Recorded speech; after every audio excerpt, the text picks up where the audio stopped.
alihi wa Waduh, puji dan syukur marilah kita panjatkan dari Allah Subhanahu wa taala. Salat dan salam semoga tercurah limpahkan kepada junjungan kita Nabi Muhammad sallallahu alaihi wasallam. Bapak-bapak yang saya hormati, pada malam hari ini. Yang pertama saya ucapkan terima kasih atas kehadiran Bapak-bapak sekalian memenuhi undangan rapat lanjutan dari beberapa hari sebelumnya. Kita pada malam hari ini akan fokus terkait membahas dengan progres report masing-masing satuan pendidikan di tingkat SMA, SMK, MA, dan juga SLB di bawah pimpinan wilayah Muhammadiyah Provinsi Jawa Barat. Di mana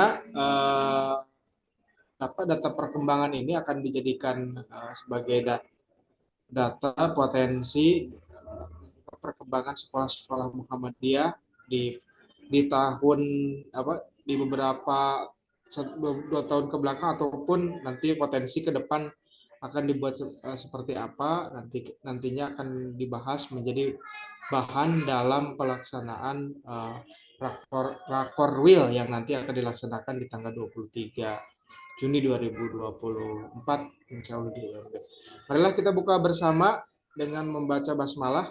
Bismillahirrahmanirrahim. Izinkan saya membacakan beberapa susunan acara pada malam hari ini. Yang pertama itu presentasi langsung dari PJ-PJ yang 2 hari sebelumnya sudah dibentuk. Nanti ditanggapi oleh Pak Ketua, Pak Nur, dan juga nanti terakhir diskusi.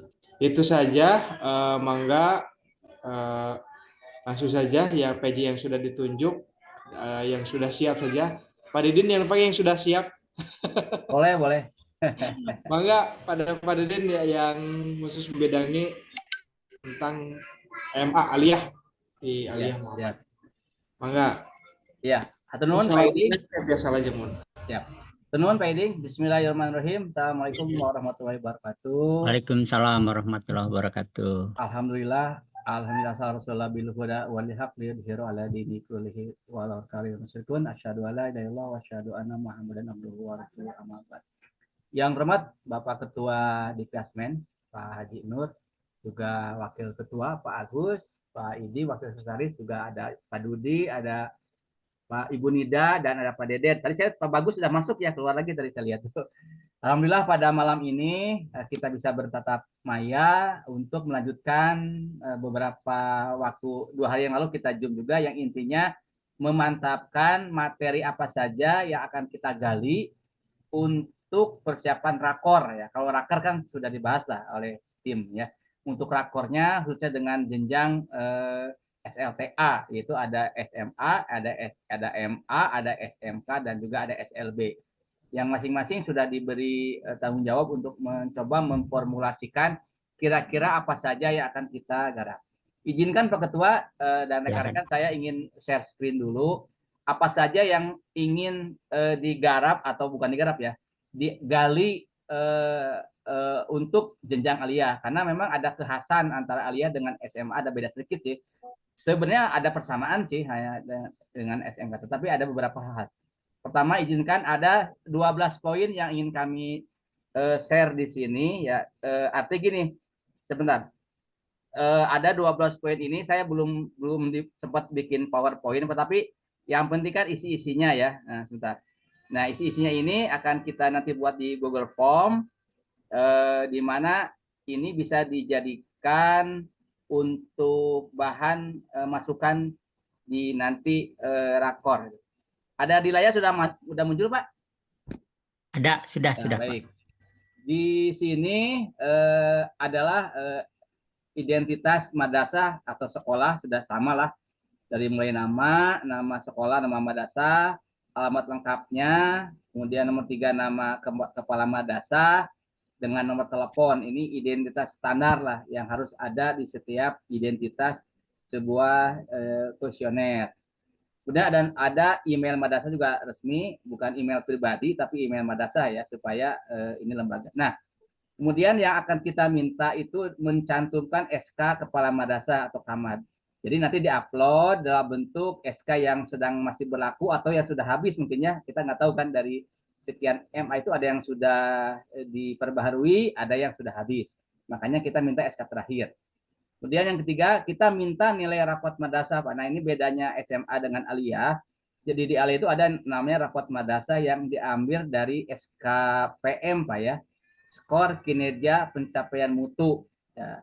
Ini diambil dari EDM, Pak. Evaluasi di madrasah sudah berbasis RKAM, berbasis kinerja madrasah. Jadi ini di websitenya ada. Jadi kita minta PDF-nya saja, tinggal diunduh. Dan kedua, raport madrasah itu diambil dari hasil ANBK. Ini pun sudah pada punya. Nah, itu pun sama diupload. Dan saya akan memberikan contoh seperti apa sih SKPM itu, nah nanti di akhir. Nah, kemudian poin ke-8, kita juga minta hasil akreditasi yang terakhir, baik itu yang diperpanjang otomatis, sebab banyak juga madrasah sekolah Muhammadiyah yang diperpanjang otomatis karena mungkin kuota dari ban PAUD-nya ya, ban PDM-nya sudah tidak terpenuhi sehingga ada. Tapi ada juga yang memang hasil akreditasi baik yang 2023 maupun sebelumnya. Kemudian yang ke-9 kita minta RKM, Pak. RKM itu rencana kerja madrasah, di mana isi dari rencana kerja madrasah itu ada 3 poin. Satu ada RKJM, rencana kerja jangka menengah, ini 4 tahun. Jadi seorang kepala sekolah memiliki rencana kerja menengah yaitu 4 tahun. Karena 4 tahun itu ada batas atau selama dia menjabat kan 4 tahun ya, 4 tahun. Nah, nanti dijabarkan di RKT, Pak, rencana kerja tahunan. Nah, rencana kerja tahunan juga didopang dengan RKM, rencana kerja anggaran madrasah. Nah, dokumen-dokumen ini kadang-kadang yang saya temukan di lapangan tidak punya, Pak. Makanya kita didorong sekolah-sekolah Muhammadiyah, madrasah Muhammadiyah memiliki ini. Karena ini bagian dari perbaikan untuk meningkatkan mutu madrasah sekolah ya. Seperti ini. Kita minta untuk di-upload karena ini merupakan sesuatu yang harus. Adapun nanti ada yang belum punya ya jadi catatan kita. Kenapa belum punya gitu. Nanti sesuai dengan pembicara dengan Pak Mualim waktu kami mengadakan asesmen ya 2 minggu lalu kan beliau sudah menyuruh juga ada ditugaskan nanti beberapa orang yang siap untuk membina sekolah madrasah yang memang kekurangan untuk membuat dokumen-dokumen yang diperlukan seperti itu. Ini juga sebagai evaluasi kita ke dalam. Yang ke-10 adalah profil madrasah. Nah, profil madrasah itu sebenarnya bisa diambil dari dokumen 1 KTSP itu ada kan di bab 2-nya profil madrasah atau sekarang namanya KOM ya atau kalau di SMA namanya KWSP ya. Kurikulum Operasional Satuan Pendidikan. Kalau di madrasah namanya KOM, Kurikulum Operasional Madrasah. Karena sekarang masa transisi ada yang kelas 10-nya sudah kurikulum merdeka, kelas 11-12 masih kurikulum K13 atau KTSP. Sehingga memang kita juga perlu melampirkan. Ini juga diupload nanti tapi mungkin ada yang punya, ada yang tidak nih. Di lapangan seperti itu, Pak. Jadi silakan yang punya upload, yang belum punya ya mau tidak mau itu PR kita ke depan harus dibina lah oleh Perserikatan Muhammadiyah. Meskipun tanggung jawab pemerintah ini sebenarnya, tapi ya kita sebagai Dikdasmen harus juga memantau mereka. Nah, yang ke-11-12 sebenarnya ini adalah uraian singkat yang mana kita ingin kepala itu, madrasah itu bisa mengidentifikasi apa masalah yang utama yang dihadapi sekarang ini. Kalau yang namanya masalah pasti banyak, tapi kita nggak usah banyak-banyak. Coba misalnya 3 poin saja apa yang dijadikan masalah utama. Misalnya masalah siswa berkurang, masalah sarana, dan sebagainya lah. Kalau masalah itu, silakan nanti kita menggali apa yang menjadi harapan mereka. Kedua, nomor 12 itu mencari solusinya. Jadi apa masalah yang dia hadapi itu, apa kira-kira solusi yang akan dibuat oleh kepala sekolah ini, madrasah ini. Sehingga kita akan menjadikan ini menjadi dipetakan nanti ya oleh kita di rapat koordinator itu untuk dibuat sebuah kebijakan oleh majelis wilayah bagaimana pembinaannya. Nah, itu saja Pak, ada 12 poin yang ingin kami coba gali di madrasah aliyah yang mungkin secara umum ada persamaan dengan SMA, SMK, tapi ada beberapa karakteristik yang mungkin berbeda karena memang rumahnya juga berbeda ya. Kemudian pembina juga berbeda, yang satu di Kementerian Agama, yang satu di Dinas Pendidikan. provinsi. Itu saja sekedar. Nah, untuk memberikan contoh apa itu SKPM, apa itu EDM, kami akan beri contoh saja supaya Bapak-Bapak juga mengenal. Nah, ini contoh sudah muncul nggak Pak? Ada Pak? SKPM. Sudah Pak. Nah, ini contoh SKPM, skor kinerja pencapaian. Jadi di Aliyah itu semua sekarang se-Indonesia wajib mengisi EDM. Sama SMA juga ada, sebenarnya beda. Mereka ke Dapodik, ini ke Simpatika. Ya. Tapi mereka kadang-kadang, bukan kadang-kadang ya, hal ini oleh Dikdasmen harus diketahui juga. Jangan hanya pengawas dari Kementerian Agama, Dikdasmen juga harus tahu ini. Berapa sih nilai SKPM Madrasah Muhammadiyah itu? Nah, ini skor tertimbangnya. Jadi di bawahnya ada uraian rapotnya ya. Sama sih dengan SMA, ya ada budaya kedisiplinan, ada budaya melakukan pengembangan. Ini angka-angka ini adalah angka maksimum dan ini angka yang dicapai mereka. Sehingga nilainya nanti ada uraiannya. Apa rekomendasi perbaikan ini juga kita harus tahu supaya Dikdasmen memetakan ini gitu ya. Nah, ini contoh dari KPM. Ini tolong nanti diupload aja oleh masing-masing madrasah. Dan yakin mereka pasti punya ini karena sudah menjadi kebijakan nasional ini. Itu contoh. Kemudian yang kedua, kalau ANBK mah sama mungkin Pak ya. Kalau ANBK sama dengan yang di Diknas juga. Ini ada raport ANBK-nya merupakan hasil dari literasi numerasi ya, yang merupakan hasil dari mereka. Nah, ditambah nih ada RKAM-nya, ya, rencana kerja anggaran madrasah sekarang sudah berbasis digital, jadi tidak lagi manual, sehingga kita Dikdasmen wajib mengetahui berapa sih anggaran yang diterima dari BOS ini anggaran BOS semua ya, dan BPMU. Kalau yang dari yayasan kan nggak dilaporkan di sini. Kalau yang iuran SPP enggak. Jadi kita pun harus tahu mengenal RKM-nya. Ini harus diupload nanti oleh mereka. Jadi sekarang tidak ada lagi alasan majelis Dikdasmen daerah, majelis Dikdasmen cabang, apal anggaran sekolah, madrasahnya sudah ada sebenarnya. Tinggal diminta saja oleh kita untuk dilaporkan. Jadi untuk khusus SMA, SMK, Muhammadiyah, maaf itu harus tahu juga rencana anggarannya. Jadi kita bisa bypass tidak menghargai Dikdasmen daerah ya, karena kita pun bisa minta langsung sebenarnya. Itu saja sekedar mengingatkan. Jadi kita bisa menganalisis nanti dari keuangan ini berapa gitu ya pendapatannya. Ini yang dari uang pemerintah aja ya, tidak termasuk yang kalau ada sekolah Muhammadiyah madrasah yang memang memungut iuran ini nggak dilaporkan yang sini. Ya, jadi ini contoh saja EDM, RKAM, RKAD. Nah kalau yang RKAM itu memang harus tiap tahun ya belanja. Jadi kita detail sekali, tetap ke 8 SNP satuannya. Jadi mau standar isi, standar proses, penilaian sampai sarpas gitu ya. Itu saja mungkin Pak Ketua sekedar uraian dari yang nanti akan kita buat di Google Form-nya ya. Tapi isi-isinya ada 12 poin saja. Mungkin demikian saya kembalikan ke Pak Yedi, nanti kita diskusikan. Mudah-mudahan ini tidak menjadi kendala dan mudah-mudahan dalam waktu yang sesingkatnya. Sebenarnya kalau dalam waktu 2 hari juga kalau ini udah share ya harus bisa diisi oleh sekolah madrasah itu karena mereka sudah punya datanya aja. Tinggal bagaimana Dikdasmen daerah mengingatkan para kepala untuk melaporkan data ini.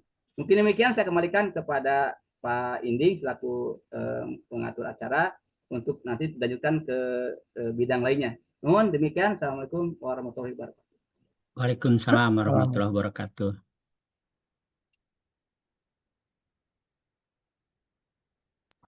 Ya, terima kasih Pak Didin yang telah memberikan draft. Mau ditanggapi dulu Pak Ketua atau langsung ke yang lain dulu? Boleh kalau sudah siap yang lain ke yang lain dulu. Mangga. Yang ada dulu mungkin di sini Pak Dedet. Untuk PJSKB, mangga Pak Dedet. Izin Pak nyukun di kohostun nggak Pak? Ya Pak. Artinya di kohostun nggak biar bisa Enggak, tiasa ku Pak Didin pada di kohoskin. Ya. Pak Dedet biasa share masing-masing nggak? Biasa share sadaya lagi biasa Pak. Biasa. Ya, Di Diedit. Diotomatiskan, mohon. Nah, Iya. terus Pak. Udah Pak. Ya, Bismillahirrahmanirrahim. Assalamualaikum warahmatullahi wabarakatuh. Waalaikumsalam warahmatullahi wabarakatuh. Sesuai amanat yang disampaikan kemarin, saya mencoba menyiapkan beberapa bahan untuk diinput ke Google Form yang untuk SLB. Ini ada beberapa yang disampaikan. Yang pertama terkait dengan data sekolah, dengan data sekolahnya sendiri, Pak. Jadi kita mencoba, saya mencoba memfilter ini karena melihat juga berbagai persoalan yang muncul di internal SLB. SLB kan sangat terbatas sekali. Sekarang ini baru 10 sekolah. Yang ada itu juga termasuk dengan ICIA. Jadi yang akan diinputkan ke Google Form yang pertama data sekolahnya sendiri, mulai dari nama sekolah, NPSN, tahun pendirian, tuan pendiri didirikan oleh siapa. SLB ini berdasarkan yang saya temukan, ternyata yang pendirinya itu macam-macam, dari mulai tingkat ranting, cabang, sampai PDM. Yang belum ada itu yang didirikan oleh wilayah. Jadi beberapa daerah ada yang didirikan ranting, PCM, dan PDM. Kemudian yang perlu diketahui nomor izin operasional dan tanggalnya. SLB ada yang didirikan sebelum otonomi daerah dan setelah otonomi daerah tentunya. Kemudian akreditasi dan nilainya. Nanti ini walaupun sudah ada, kita bisa melihat di bahan PDM, tapi dalam ini juga kita mencoba melihat akreditasinya apa dan skornya berapa, diperoleh tahun berapa. Kemudian luas tanah. Kenapa luas tanah ini menjadi penting? Karena SLB punya ada standar minimal luas tanah ya. Minimal itu 600 meter untuk satu satuan pendidikan. Kemudian status tanahnya sendiri, beberapa SLB masih ada statusnya yang macam-macam juga, Pak. Ada yang milik persyarikatan, ada yang pinjam, ada juga yang masih sewa ke pihak lain. Kemudian luas bangunan yang dimiliki, berapa meter luas bangunan, kemudian status bangunannya sendiri, milik, pinjam, atau sewa, kemudian jumlah ruang belajar, kemudian satuan pendidikan yang diselenggarakan. Ini SLB ini macam-macam, Pak. SLB ada yang menyelenggarakan SD SMP saja, ada yang TK SD SMP, ada yang TK SD SMP SMA. Karena SLB ini sekolah satu unit dari mulai TK sampai dengan SMA. Dan untuk tahun ini kalau kita melihat per tahun ajaran 2023-24, kurikulum yang digunakan juga masih double, ada kurikulum 13 dan kurikulum Merdeka. Dan insya Allah tahun depan semua SLB menggunakan kurikulum Merdeka. Kemudian sumber pembiayaan. Sumber pembiayaan SLB ini bersumber dari BOS, mungkin BPMU dan infak siswa itu sendiri. Punya alamat itu untuk menghimpun data sekolah. Diharapkan di data sekolah ini kita bisa memperoleh gambaran berapa sebetulnya kekuatan masing-masing SLB. Karena kalau SLB, kalau kita menghitung bosnya juga bos paket, Pak. Jadi SLB itu kalau siswanya di bawah 60, itu dapat bosnya sama. Yang siswanya 10 orang, yang siswanya 60 orang, dapat bosnya sama 218 juta per tahun. Di rata-rata untuk informasi saja, bos SLB itu per anaknya 3.630.000 rupiah. Jadi kurang lebih 300.000 per bulan per anak dari dana bos itu. Kemudian yang berikutnya yang akan kita lihat adalah data kepala sekolahnya. Jadi mulai nama kepala sekolah, NBM-nya, nomor dan tanggal SK pengangkatan termasuk yang mengangkatnya, TMT sebagai kepala sekolah. Ini pun masalah SK pengangkatan yang saya temukan di SLB itu macam-macam. Ada yang di SK-kan oleh PDM, ada yang oleh cabang juga ternyata. Kemudian masa kerja sebagai kepala sekolah sudah berapa tahun, berapa bulan. Pendidikan terakhir kepala sekolah, termasuk program studinya, dari program studi apa, ternyata saat ini di SLB juga tidak semuanya kepala SLB alumni jurusan pendidikan khusus atau PLB. Kemudian kepala sekolah, apakah kepala sekolah memiliki sertifikat DIKET atau tidak, atau mungkin ada juga yang melalui penguatan kepala sekolah.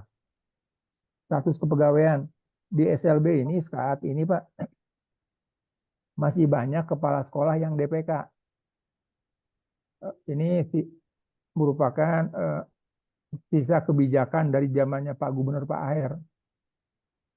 Ketika itu di Perda nomor 5-nya itu mengatakan Pak, Gubernur punya kewajiban membantu tenaga kependidikan pada waktu itu. Sehingga di SLB mungkin jangan kaget kalau banyak kepala sekolah yang diangkat oleh gubernur, punya SK gubernur, Pak. Di Muhammadiyah maupun di Aisyah. Sehingga di sini perlu cantum juga NIP-nya berapa, pangkat dan golongan jabatannya apa. Gitu. Selanjutnya, setelah data sekolah, data kepala sekolah, kita melihat data guru dan tenaga kependidikan. Google Form nanti diharapkan bisa menghimpun jumlah guru keseluruhan.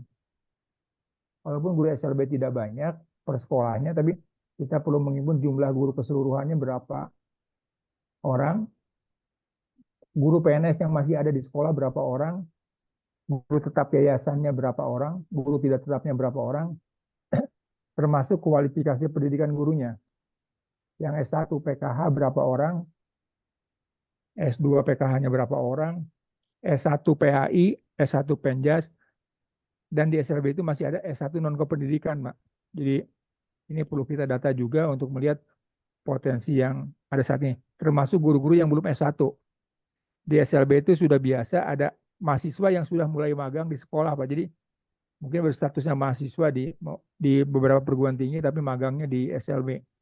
Dan ada juga masih lulusan SGPLB yang tersisa sekarang tinggal berapa orang. Kemudian jumlah tenaga kependidikan yang ada berapa orang. Kualifikasi tenaga kependidikan juga perlu kita lihat juga.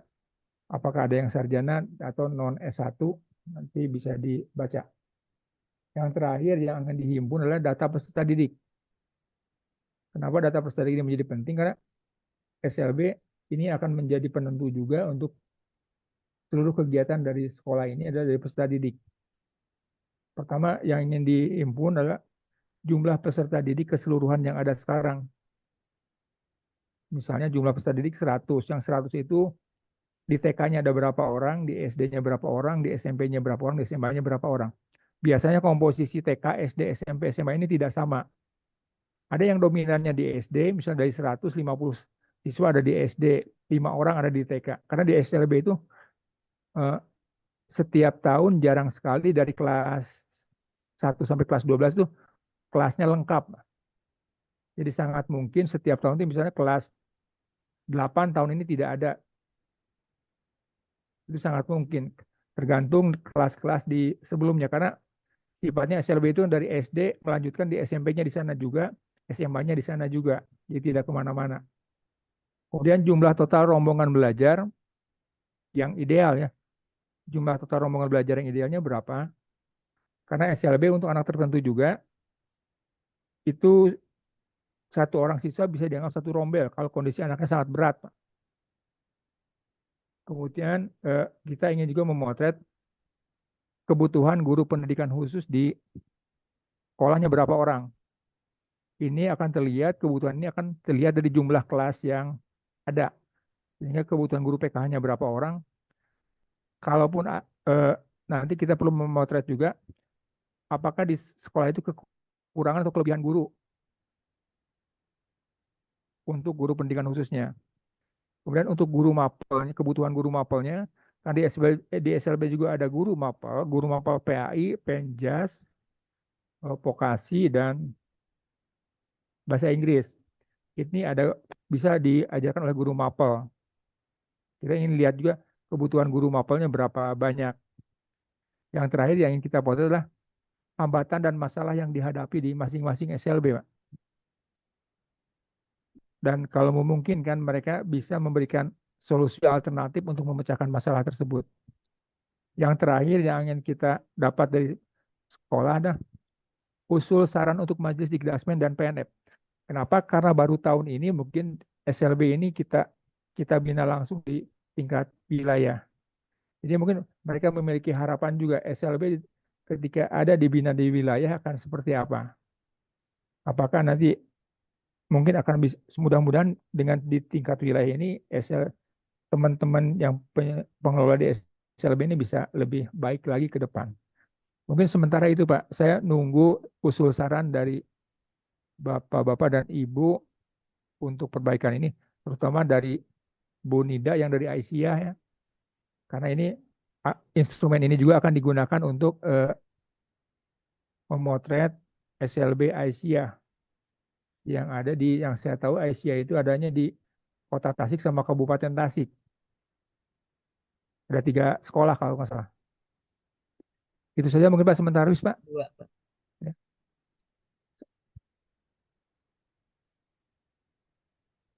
Sementara itu yang bisa saya sampaikan Pak. Ya, salah jengna mangga Pak Ending. Apakah mau diskusi atau masih ada yang lain Pak? Yang buat SMA atau SMA yang SMK? Ya, atur nuhun Pak. Nah, nuhun Pak Waka. Mangga Pak Ending bade teraskeun ka Pak Rudi atuh mangga. Rudi aya. Mangga.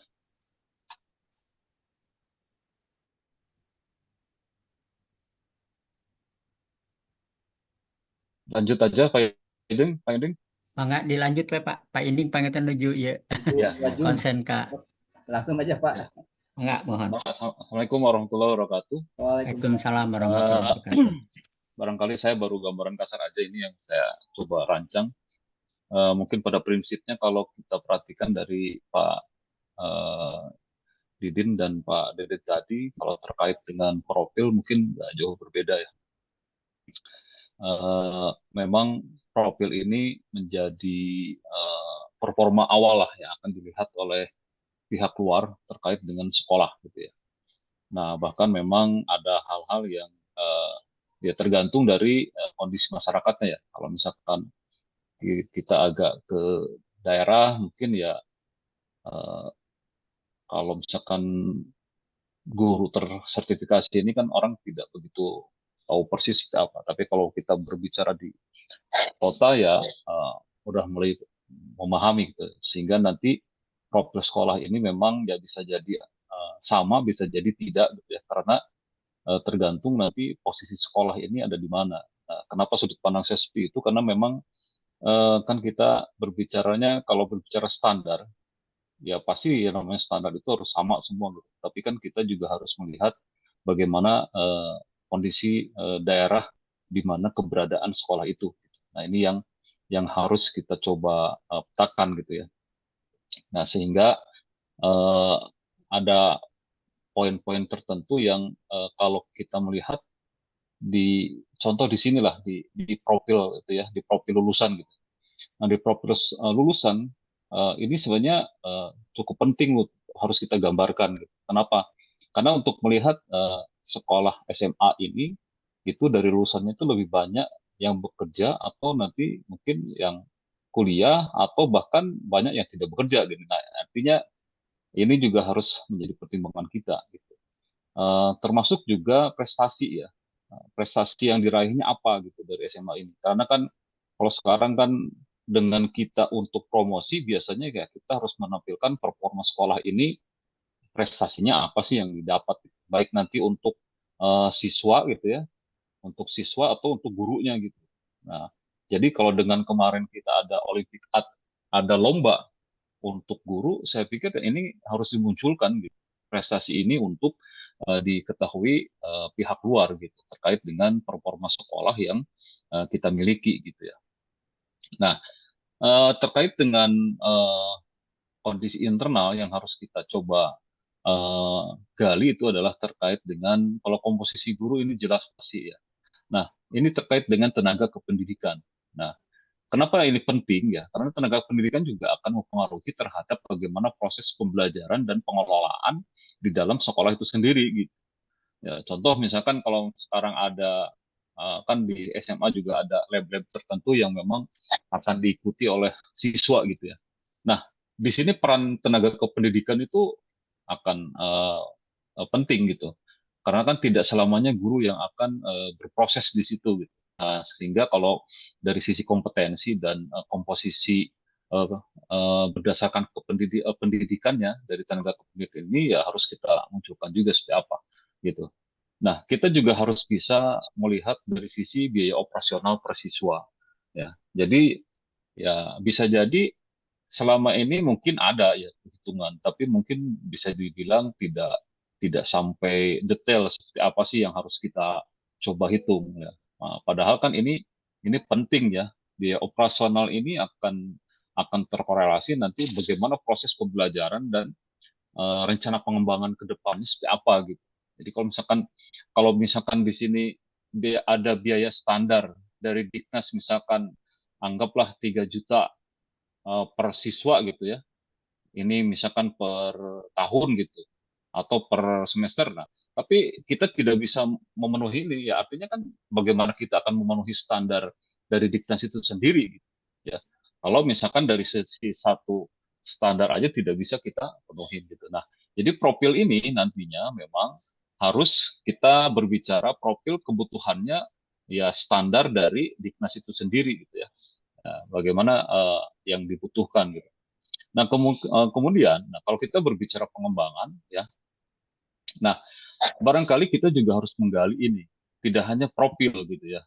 Karena kalau berbicara pengembangan, ya kita harus tahu nih, yang jadi komponen utama di sekolah tersebut yang jadi masalahnya apa gitu ya. Nah, nanti kalau untuk pengembangannya apa gitu. Karena ini kita mau sampaikan profil sekolah sebagus apapun, kalau misalkan ternyata komponen ini semua tidak selaras gitu ya, ya tetap tidak akan berjalan gitu. Nah, jadi komponen utama dan komponen pengembangan ini harus selaras ya agar nanti bagaimana kita menggali potensi ya. Nah, kalau kita bicara potensi di sini nanti, nah maka potensi ini kalau dari sudut pandang saya ada 6 komponen yang harus coba kita gali. Dari mulai karakteristik siswanya, gitu. Ya kita akan memiliki potensi untuk mendapatkan prestasi yang bagus seperti apa kalau kita tidak tahu karakteristik siswa kita ini seperti apa gitu ya. Kemudian kompetensi gurunya kita juga harus tahu seperti apa, kompetensi tenaga pendidik. Nah, termasuk kita ya, kita juga harus memunculkan kearifan lokal dari setiap sekolah gitu. Karena ini akan menjadi satu penilaian tertentu ya. Ini menjadi value lah ya. Ini menjadi value dari sekolah itu sendiri gitu ya. Antara antara yang ada di Cianjur, Sukabumi dengan yang ada di Bandung, dengan Garut, Sumedang, Indramayu dan yang lain, pasti kan ada kearifan lokalnya gitu. Dari setiap SMA ini harus bisa menjadi value dari kelebihan atau potensi yang akan kita munculkan. Terus termasuk bidang keahlian siswa yang dimiliki apa. Nah, termasuk bidang tambahan guru yang dimilikinya apa gitu. Nah, ini terkait potensi. Nah, kalau pengembangan saya pikir ini ada 2 komponen yang harus kita perhatikan ya. Nah, ada juga faktor-faktor aspek pendukung dan penghambat yang harus kita perhatikan juga ya. Harus selalu melek dengan regulasi. Nah, jadi sekolah itu harus juga berpikir regulasinya yang ada yang muncul yang dikeluarkan ini efeknya terhadap apa? Apakah terhadap pembelajaran, apakah terhadap kurikulum gitu. Nah, ini harus benar-benar melek gitu ya. Nah, terus program peningkatan kualitasnya seperti apa? Ya, ada nggak sekolah kita ini memiliki program peningkatan kualitas? Kalau hanya berbicara rutinitas saja, ya sudahlah. Yang penting jalan aja sekolah ini. Ya, bagaimana kita akan mengembangkan sekolah gitu? Kalau programnya itu sendiri tidak pernah dibuat apa di hanya sebatas abstrak terus ya repot gitu nantinya. Kesejahteraan ya baik dari kesejahteraan guru dan kesejahteraan tenaga pendidik ini juga harus kita perhatikan. Kemudian itu adalah terkait dengan media komunikasi dan promosi dari setiap sekolah itu sendiri. Nah, selama ini kan ya kita mohon maaf ya mungkin kalau saya terlalu awam sejauh mana sih selama ini PWM ini memberikan apa ya satu satu dorongan kepada setiap AUM dalam sisi promosi dan komunikasi gitu. Padahal kan ini menjadi penting ya kalau sekarang gitu. Nah, apa yang bisa kita promosikan? Saya pikir ya dengan potensi yang kita miliki dari setiap sekolah ini ya termasuk dengan profil dari setiap sekolah yang kita miliki, itulah yang kita akan promosikan gitu. Nah, ini yang coba kalau dari sisi SMA sih, karena nanti SMA ini udah levelnya akan masuk ke kuliah gitu ya. Jadi minimal akan membentuk nanti karakteristik dan lulusan yang siap, baik yang siap bekerja, kalau enggak ya siap kuliah gitu ya. Nah itu. Nah, kalau dari saya mungkin itu dulu Pak Ketua dan Bapak-bapak serta ibu-ibu yang lain. Mohon masukan juga nanti seperti apa yang harus kita coba rancang terkait dengan untuk pemetaan potensi dan permasalahan yang ada di SMA. Satu nun. Wassalamualaikum warahmatullahi wabarakatuh. Waalaikumsalam warahmatullahi wabarakatuh. Pak Bagus sudah gabung belum ya? Belum ada Pak kalau dilihat. Belum ya? Pak Bagus, tecan lebat terpindah Pak. Tadi udah Iya. masuk keluar lagi Pak. Mungkin Oh gitu. Terlempar mungkin ya. harus ditelepon Pak. Baik. Mangga Pak Ketua, Mangga, langsung mangga. ditanggapi Mangga. Mangga. Atur nuhun Pak Inding. Assalamualaikum warahmatullahi wabarakatuh. Waalaikumsalam. Pak Wakil Ketua, baik Pak Dr. Agus, Pak Dr. Dede yang sangat saya hormati, Bapak Sekretaris, mudah-mudahan sudah gabung, dan Bapak Wakil Sekretaris Pak Inding yang saya hormati, Bapak-bapak penanggung jawab terkait dengan substansi identifikasi masalah untuk keperluan rapor Will yang saya hormati. Alhamdulillah setelah tadi menyimak paparan baik yang disampaikan oleh Pak Didin yang berkaitan dengan MA, kemudian Pak Dr. Dede berkaitan dengan SLB, dan Pak Dr. Dudi berkaitan dengan SMA. Alhamdulillah ini sudah memberikan gambaran yang sangat luar biasa yang tentu saja mungkin nanti bisa dikembangkan sesuai dengan karakteristik dari masing-masing satuan pendidikan itu. Tetapi ada hal penting mungkin yang perlu saya sampaikan, bahwa dalam konteks identifikasi masalah ini ada 3 prinsip yang bisa kita jadikan rambu-rambu. Yang pertama adalah esensial. Jadi yang kita identifikasi adalah hal-hal yang sangat esensial yang ada di satuan pendidikan. Dalam konteks esensial ini tentu nanti diharapkan berkorelasi positif dengan 8 standar nasional pendidikan. Ya. Karena itu adalah standar minimal yang harus dipenuhi oleh setiap satuan pendidikan, ya, supaya tentu saja nanti dalam konteks seperti yang disampaikan oleh Pak Dr. Dudi tadi, pengembangannya, nah tentu acuan awalnya adalah dari standar nasional pendidikan. Kemudian yang kedua adalah yang relevan, ya, artinya relevan dengan kebutuhan siswa, relevan dengan kebutuhan perkembangan teknologi informasi, dan relevan juga dengan perkembangan atau tuntutan untuk bertransformasi menuju ke pendidikan yang berkemajuan, ya, dalam konteks kemuhamadiyahan. Yang ketiga adalah yang tentu prinsipnya universal, artinya berlaku secara umum dan ini terjadi di seluruh satuan pendidikan. Nah, jadi ini mungkin prinsip yang perlu kita pegang dalam konteks identifikasi masalah ini. Kemudian yang kedua, tadi sudah tergambar, ya, dari apa yang sudah dipaparkan oleh Bapak Didin, kemudian Pak Dedet, kemudian Pak Dudi. Nah, tapi barangkali kita perlu nanti menyepakati template, ya, atau POM, atau mungkin juga bisa disebut dalam konteks sekarang ini platform, gitu ya. Nah, saya berharap nanti itu POM-nya atau template-nya itu relatif sama, ya, walaupun mungkin ada karakteristik yang berbeda baik untuk MA, SLB, SMA, dan SMK. Tapi tentu kita bisa menyepakati template yang sama. Dalam konteks template yang sama ini, saya berpikir seperti ini ya. Mudah-mudahan nanti ada masukan, ada tanggapan, dan kemudian juga nanti ada kesepakatan ya. Jadi untuk template ini, maka nanti dalam konteks identifikasi itu mulailah dengan profil sekolah. Profil sekolah ini mengacu kepada 8 standar, seperti misalnya salah satu contoh terkait misalnya kurikulum atau standar isi. Nah, di sini yang perlu kita identifikasi itu dari mulai proses penyusunannya, kemudian implementasinya, dan kemudian evaluasinya terhadap keterlaksanaannya, gitu ya. Nah, itu mungkin. Kemudian yang kedua dalam konteks misalnya guru. Pertama bisa dilihat dari kualifikasinya. Kemudian yang kedua linearitasnya. Yang ketiga sudah sertifikasi atau belum. Kemudian yang keempat kompetensinya, gitu ya. Kompetensinya, dan kemudian yang kelima rasionya. Rasio dengan siswa, atau rasio juga dengan ya tentu kebutuhan ya gitu. Nah, itu. Jadi pertama mungkin profil dulu yang mengacu kepada 8 standar. Nah, setelah itu kemudian nanti perlu juga kita gali programnya.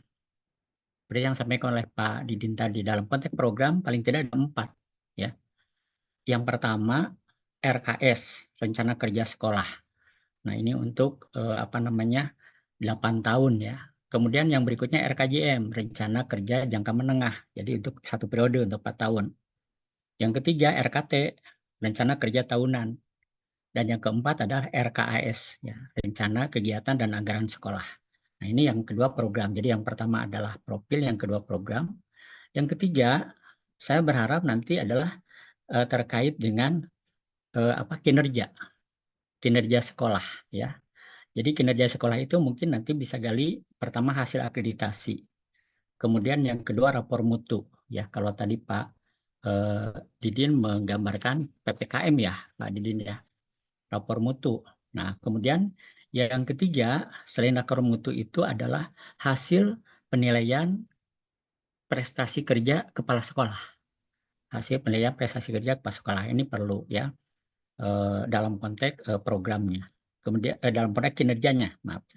Dan kemudian yang keempat, nah, baru nanti prestasi sekolah dan branding sekolah. Ini saya pikir perlu prestasi dan branding sekolah. Nah, kemudian yang kelima, nah baru nanti permasalahan yang dihadapi oleh sekolah, baik secara internal, secara eksternal, dalam konteks PPDB, dalam konteks dukungan stakeholder, gitu ya. Nah, itu mungkin perlu digali juga, dan kemudian juga dicoba digali alternatif solusi yang sudah dilakukan berikut hasilnya. Solusi dan hasilnya. Nah, kemudian mungkin nanti ya boleh juga mungkin nanti diminta saran pendapat untuk majelis dikasmen. Nah, mudah-mudahan dari format ini, dari POM ini nanti kita bisa petakan ya, kita petakan sekolah itu, dan kemudian mungkin kita bisa jadikan referensi untuk menyusun kebijakan dan program. Nah, itu. Jadi sebetulnya apa-apa yang sudah tadi dituangkan itu sudah luar biasa, tapi bagaimana kalau misalnya dibuatkan dalam POM yang seperti disampaikan tadi mungkin. Itu saja mungkin tanggapannya dari saya untuk Bapak-bapak, dan mungkin kita tinggal menyepakati POM saja ya. Kalau prinsip mungkin sudah setuju ya, esensial, relevan, dan universal. Itu saja mungkin Pak Ending yang bisa saya sampaikan terkait dengan tanggapan, dan mungkin ada masukan-masukan dari Bapak Waka dan yang lainnya. Terima kasih. Atur nuhun. Assalamualaikum warahmatullahi wabarakatuh. Waalaikumsalam. Waalaikumsalam warahmatullahi wabarakatuh. Mangga Pak Dr. Agus untuk menanggapi. Nuhun Pak Ending. Bismillahirrahmanirrahim. Assalamualaikum warahmatullahi wabarakatuh. Waalaikumsalam warahmatullahi wabarakatuh. Nah, tadi kita semua sudah mendengarkan pemaparan dari kawan-kawan semuanya, Pak Didin, Pak Deden, Pak Dudi, satu lagi Pak Bagus sebelumnya. Secara prinsip, pertama dari apa yang disampaikan, memang ada irisan-irisan ya, terkait dengan profil, terkait dengan GTK, terkait dengan apa namanya siswa.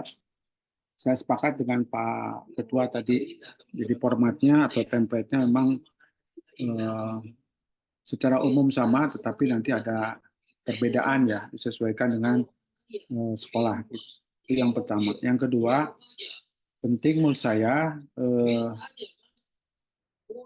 apa namanya Google Form ini ya, kan apa namanya ini data kita kumpulkan terus kemudian akan kita analisis sehingga kita memiliki apa namanya bisa memetakan sekolah satu dengan sekolah yang lain itu kira-kira masuk kategori yang mana kan begitu. Maka bagusnya menurut saya informasi yang kita minta dari sekolah itu ada informasi paling tidak setengah matang, bukan informasi yang mentah. Misalnya gini, kalau luas tanahnya, luas sekolah berapa? Misal ya 500 meter. 500 meter itu bisa luas, bisa sempit, sangat tergantung pada jumlah siswa gitu maksud saya. Maka mungkin yang ditanyakan adalah mungkin ya rasio antara luas tanah dengan jumlah siswa misal gitu ya. Termasuk juga terkait dengan apa namanya jumlah guru. Ya, jumlah guru juga mungkin relatif ya. 15 orang yang kalau siswanya sedikit mungkin juga bisa jadi banyak kan gitu. Jadi data yang kita minta ke sekolah itu adalah data yang setengah jadi sehingga nanti di dalam kita menginterpretasi, menganalisisnya itu nggak terlalu lama gitu ya. Oh ini kekurangan guru gitu. Kan kalau kekurangan guru tidak bisa dilihat hanya dari jumlah guru, mungkin juga harus dibandingkan dengan jumlah siswa gitu. Itu yang kedua. Yang ketiga, saya melihat dari beberapa kali apa namanya assessment ya. Banyakan itu terkait dengan masalah itu terkait dengan itu apa keuangan ya, keuangan. Mungkin juga harus digali ya sumber pendapatannya dari mana aja selama ini, apakah hanya bertumpu pada bos kan gitu ya, atau mungkin ada yang lain gitu. Termasuk juga mungkin juga harus digali terkait dengan tunggakan dari siswa gitu. Karena ini permasalahan yang sering kali didapat ketika assessment. Kalau kita nanti apa namanya mendapati data misal ya polanya adalah sekolah-sekolah itu hanya bertumpu pada bos misalnya gitu ya, maka kita mungkin harus diskusi bagaimana mencari alternatif keuangan gitu. Nah, kebetulan ini yang saya temukan banyak di beberapa sekolah ketika assessment dilakukan.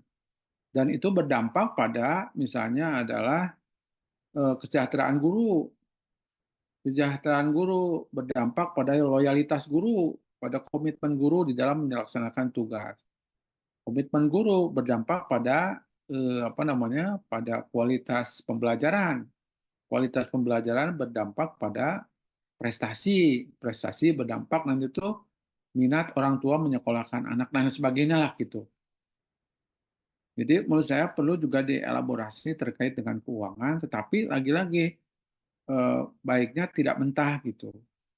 Kalau mentah nanti kita harus ngitung lagi dan waktu kita terbatas gitu, apalagi sekolahnya akan banyak gitu. Bagusnya data yang kita minta data yang sudah setengah jadi, misalnya yang kita minta adalah rasio guru dan siswa, rasio bangunan dengan jumlah siswa kan nggak gitu. Kecuali kalau udah ada di template-nya. Kalau dia ngisi misalnya ngisi jumlah siswa sekian, nanti pas keluar misalnya dibagi dengan jumlah jumlah guru dengan jumlah guru misalnya gitu ya.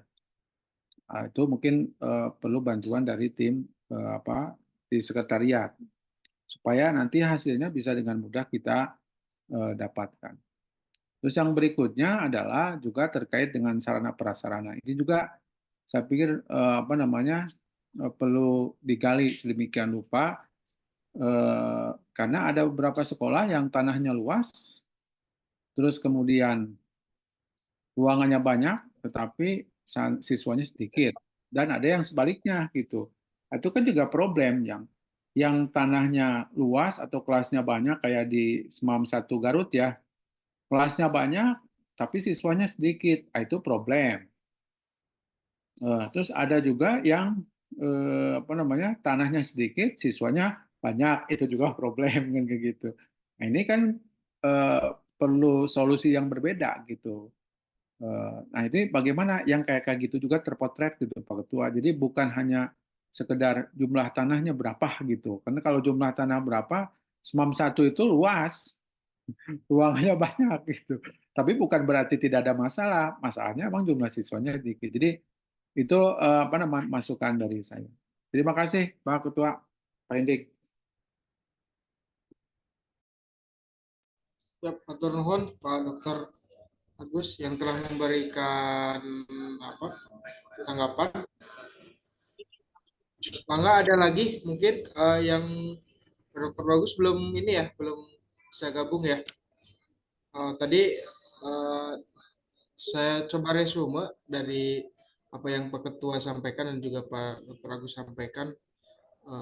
Prinsipil sama terkait dengan profil-profil dari sekolah dari SMA, SMK dan juga SLB yang tadi sudah disusun, nanti yang akan dibuat ke dalam Google formulir yang akan dibagikan kepada seluruh sekolah SMA, SMK dan juga SLB Jawa Barat.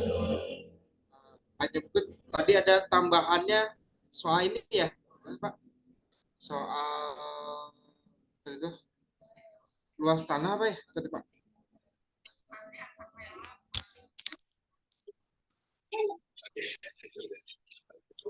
Bahannya di setiap jenjang, dan juga tadi ada lulusan gini, tadi mau diseragamkan atau tidak soal lulusan, itu data lulusan di mungkin PTN, PTS dan juga PTM, kalau tadi diserapnya kemana saja tadi ya, dari ada tadi kalau diseragamkan. Terus tadi itu satu lagi tentang keunggulan ya, keahlian, dan juga program kerjasama yang sudah dilakukan. Mungkin dia apakah mau per tahun ini kerjasamanya atau 2 tahun terakhir atau seperti apa, mungkin mau disepakatinya seperti apa. Itu yang resume yang tadi saya coba resume dari tanggapan dari semuanya.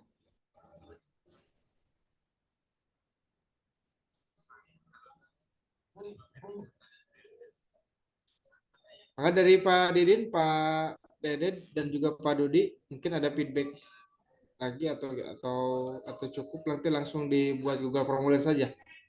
Ya, mungkin dari saya Pak ini pertama langsung ya. Saya sepakat dengan Pak Ketua, memang harus ada template-nya gitu. Jadi template yang seragam urutannya maksudnya. Nah, mungkin entah Pak Yeding atau Pak Iwan yang bikin, biar kami nanti menyesuaikan dengan ciri khas masing-masing jenjang gitu. Ya, dari urutan dari Pak Ketua kan dari profil dulu ya. Sebenarnya apa yang dikatakan oleh Pak Ketua di saya ada, hanya memang urutnya nggak sama gitu. Makanya kita urutkan. Dari Pak Dedi juga sama, tadi ada profil, Pak Dedi juga ada profil, tapi karena tidak berurutan, saya nomor sekian, nah itu jadi mungkin template-nya dibuatkan dulu oleh Pak ini, oleh sekretaris, biar nanti kami menyesuaikan urutan yang ada di template itu supaya sama. Itu aja mungkin usulannya, supaya nanti kita menyesuaikan sesuai dengan kehasannya. Atau nuhun Pak Edi dan kawan-kawan, terima kasih.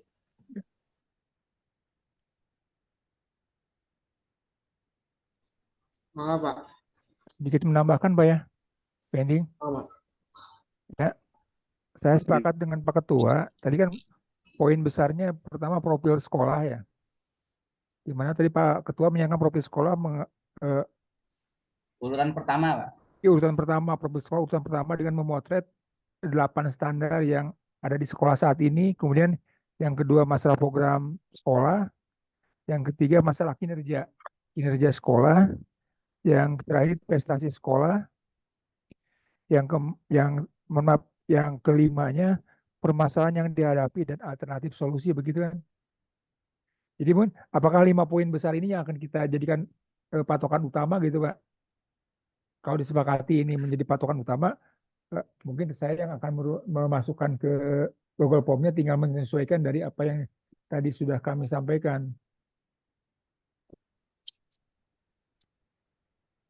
Kalau untuk saya ya Pak Waka dan Bapak-Bapak yang lain, kelihatannya template itu apa namanya, pertama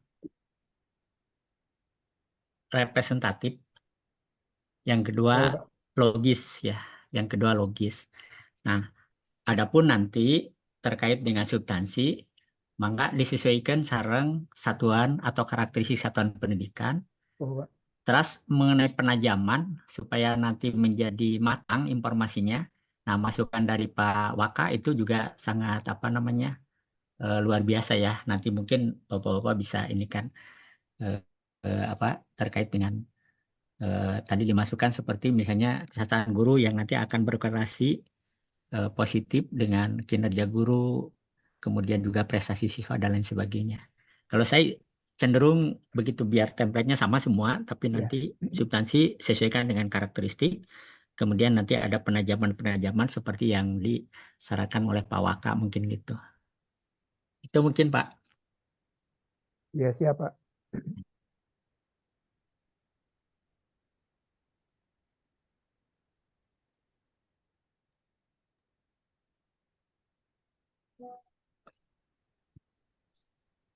Pak Inding di sebelah mungkin mangga barangkali dari Ibu Nida, dari Pak Muhtadin, atau dari Pak Dudi, dari Pak Nang Ahmad mungkin ada Ya, masukan lagi.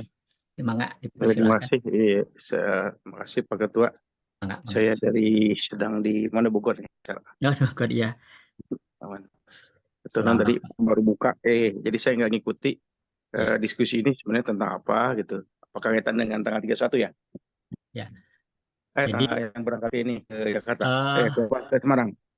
bukan Pak Dokter. Jadi begini, kebetulan kan setelah nanti dari Rakernas itu karena Majelis Kasmin Wilayah itu belum memenuhi tuntutan kaidah ya terkait dengan pelaksanaan rakor dan rakerwil. Nah, oleh karena itu maka untuk rakor maupun rakerwil itu perlu materi yang nanti akan dibahas. Nah, terkait dengan rakor, maka nanti materi yang akan dibahas itu lebih pada identifikasi masalah yang ada di sekolah. Kemudian yang kedua, alternatif solusi yang sudah dilakukan oleh sekolah berikut hasil pencapaiannya. Nah, kemudian nanti kita bisa memetakan gitu ya. Bisa memetakan sehingga nanti lahir kategorisasi ke sekolah dan tentu itu akan menjadi referensi untuk program-program yang kita siapkan gitu ya dalam konteks pembinaan sekolah gitu. Nah, kebetulan yang menjadi penanggung jawab untuk identifikasi masalah ini sesuai dengan jenjang. Jadi ada 4 ya. Yang pertama Pak Didin, penanggung jawab identifikasi masalah untuk MA. Yang kedua Pak Dudi, identifikasi masalah untuk SMA. Yang ketiga Pak Dr. Dedet itu untuk SLB. Dan yang keempat Pak Dr. Bagus untuk SMK. Nah, tadi sudah disampaikan, sudah dipresentasikan apa-apa yang sudah dirancang oleh bapak-bapak penanggung jawab ini. Nah, tapi sekarang itu kita tentu perlu kesepakatan terkait dengan template, kesamaan template. Nah, adapun nanti substansi itu tentu disesuaikan dengan karakteristik satuan pendidikan yang menjadi tanggung jawabnya. Nah, kemudian juga penajaman-penajaman dalam konteks penggalian permasalahan. Mungkin itu Pak Dr. Nang yang Baik, mungkin kita kan ngambil data persoalan ya. Iya. Bahkan ada dua, mungkin sekarang sumber itu ada yang eksternal melalui akreditasi ya. Iya. Yang kedua memang ada yang follow up-nya melalui ANBK ya. Iya, iya. Assessment, survei ya lingkungan gitu kan. Dan Mhm. itu yang ditampilkan di profil pendidikan kan setiap sekolah itu punya profil tentang pendidikan ya. Salah satu. Iya. Dan kalau yang di follow up itu berdasarkan informasi kan dari Kemdikbud itu yang mengacu kepada profil pendidikan, artinya hasil literasi, numerasi, survei karakter, dan satu lagi survei lingkungan. Jadi 4 hal, literasi, numerasi, kemudian berarti karakter dan lingkungan. Nah, yang kita ini kan pasti agak kesulitan tentang karakter pelajar Muhammadiyah ini. Iya. Kita kalau ada kemarin hasil asesmen, kemarin kan asesmen ya, Iya. kita itu hasil daripada asesmen ISMUBA. Iya. Nah, ISMUBA ini sebenarnya kan sumber penting yang saya ingin kita melihat hasil dari kemarin asesmen melalui tes ISMUBA ya, SMA, SMK, SMP, dan MI itu. Nah, itu bisa ngambil datanya gimana? Nah, itu yang paling apa namanya? Yang paling penting ya, sesuai dengan ke Muhammadiyahan satu. Yang mungkin kalau survei lingkungan bisa diambil dari data asesmen nasional berbasis komputer itu. Nah, adapun kalau hasil akreditasi, sepengetahuan saya, ini di beberapa yang di Sumedang itu bahwa itu akreditasi karena cenderung stagnan gitu. Jadi dari tahun ke tahun itu 4 tahun kemudian proses akreditasinya tidak diulang tapi dianggap dilanjutkan gitu ya. Artinya akreditasi masih konstan. Oleh karena itu mungkin data akreditasi itu menurut saya itu paling enggak diambil terkait dengan 2 hal menurut saya itu. Yang pertama terkait sarpras ya, sarana prasarana. Yang kedua terkait dengan tenaga pendidikan itu. Mungkin yang diambil itu yang urgennya gitu untuk diambil datanya. Sehingga itu akan masalah itu akan lebih terlihat. Karena persoalan kami contoh misalnya di Sumedang gitu. Apa sih persoalan di sekolah itu? Persoalan sekolah itu terkait standar sarana prasarana tidak punya sertifikat gitu. Dan akhirnya tidak bisa dibangun. Jadi bertahun-tahun sekolah itu tidak bisa dibangun karena ketika diajukan pemerintah daerah kan harus menunjukkan ada nggak sertifikat tanah. Kalau nggak dibangun. Jadi berpuluh-puluh tahun sekolah itu tidak berkembang. Jadi karena tidak berkembang karena pihak PCM, PDM gitu itu tidak aware dengan masalah status tanah gitu. Yang kedua berakibat kepada rasio. Jadi ada SD lokalnya 3 gitu di Karanglayu, sama juga saya kemarin kunjungan ke daerah daerah di Tanjung Medar. Itu kelasnya hanya 3 kelas gitu. Tanahnya masih banyak gitu. Tapi atas nama bukan atas nama persyarikatan. Jadi itu contoh di standar Sarpras. Jadi tidak sinkron antara jumlah siswa dengan jumlah lokalnya kurang. Dan masalah di situ. Kemudian standar tenaga pendidikan nih terkait dengan banyaknya guru ya, kekurangan guru seperti juga kemarin saya laporan Pak Diman di SDLB di Sumedang itu guru-guru pindah P3K gitu kan, PPK, kemudian guru juga enggan kalau di Kemenag itu yang punya MTS ya, MI itu guru-guru itu enggan mendaftar di swasta gitu karena Kemenag tidak memberikan kesempatan untuk P3K. Jadi P3 itu hanya berasal dari guru yang mengajar di sekolah di madrasah negeri gitu. Ini contoh-contoh begitu. Oleh karena itu, saya kira standarnya adalah mungkin perlu diangkat itu isunya terkait dengan standar Sarpras dan tenaga pendidikan yang kita akan banyak kehilangan jumlah guru yang sesuai standar gitu. Saya kira itu apa masukannya.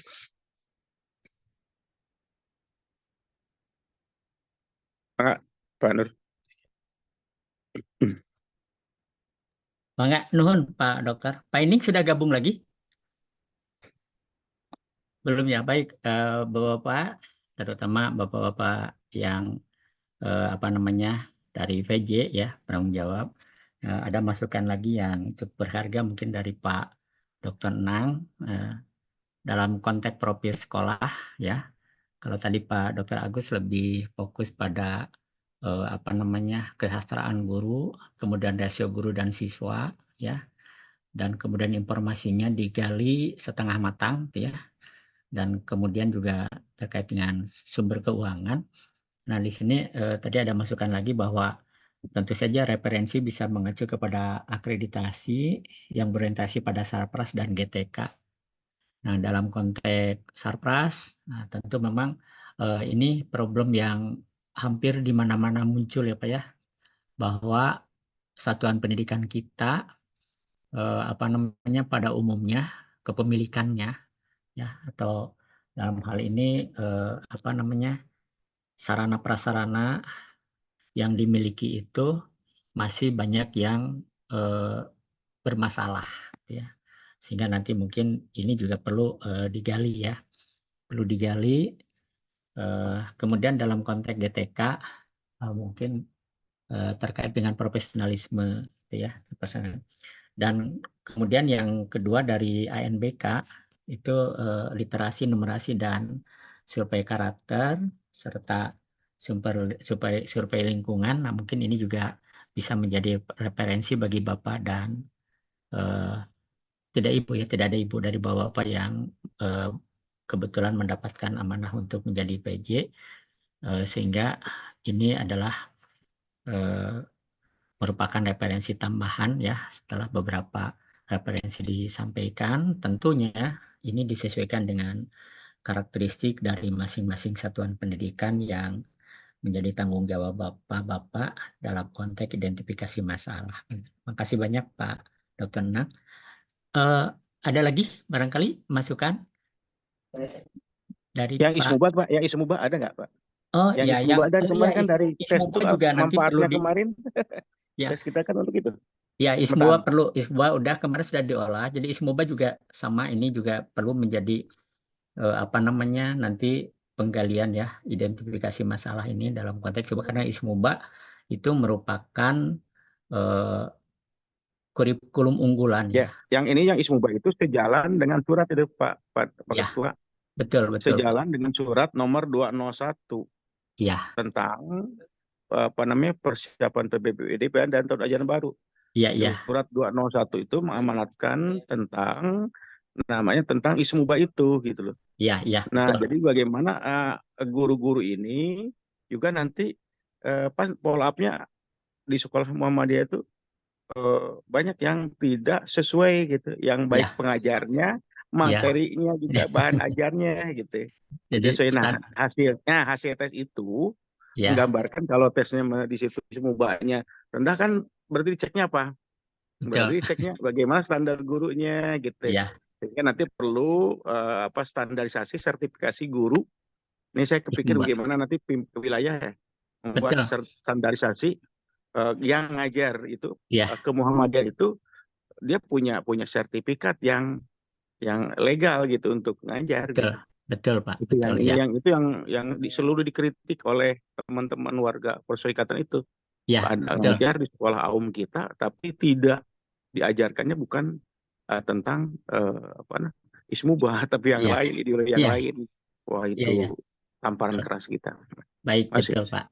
Makasih Pak Dr. Nang. Jadi Bapak-Bapak dari PJ mungkin ya, selain yang tadi sudah disampaikan, nah ini ada tambahan, betul Ismuba itu juga penting. Jadi artinya bagaimana satuan pendidikan ya ketika melaksanakan atau mengimplementasikan kurikulum Ismuba, baik dikaitkan dengan ketersediaan gurunya, kemudian proses pembelajarannya, kemudian juga standar materi dan bahan ajarnya mungkin ini perlu juga ya jadi bahan masukan bagi bapak-bapak penanggung jawab baik di SMA, MA, SMK maupun juga di SLB terkait dengan identifikasi masalah ini. Ada tanggapan balik dari Pak Dudi mungkin? Atau dari Pak Didin atau sudah cukup? Pak Inding? Ya, barangkali kalau sudah tidak ada lagi, terima kasih. Yang pertama mungkin ini aja Pak ya. Jadi untuk identifikasi masalah ini, template-nya kita sepakati saja yang tadi ya Pak. Jadi ada 5 poin. Pertama profil sekolah, kemudian yang kedua terkait dengan program sekolah ya. Yang ketiga kinerja sekolah, yang keempat prestasi sekolah, dan yang kelima adalah permasalahan yang hadapi baik internal maupun eksternal ya terkait dengan PPDB, dukungan stakeholder, kemudian juga implementasi ISMUBA mungkin gitu ya Pak. Bagaimana Bapak dan Ibu sepakat untuk template-nya? Ya. Ya, sepakat Pak. Iya, Baik. sepakat Bapak. Ya, hatur nuhun kalau sepakat saya ketuk ya. Ya. Nah, untuk selanjutnya barangkali mudah-mudahan nanti Pak Inding bisa memberikan